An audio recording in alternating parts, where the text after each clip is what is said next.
reer guura iyo gabadh timatidcani ay calaamad ka dhigteen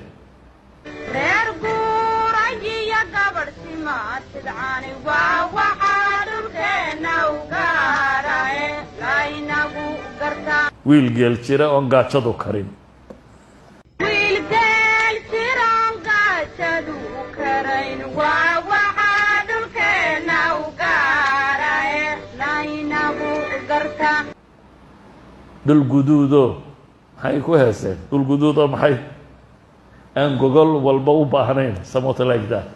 dal guduudan oon gogol doonahayn waa waxaa dhulkeena u gaaraye laynagu gartaa geed qodax leh gudun iyo hangool geed qodax leh iyo gudun iyo hangool waa waxaa dhulkeena u gaaraye laynagu gartaa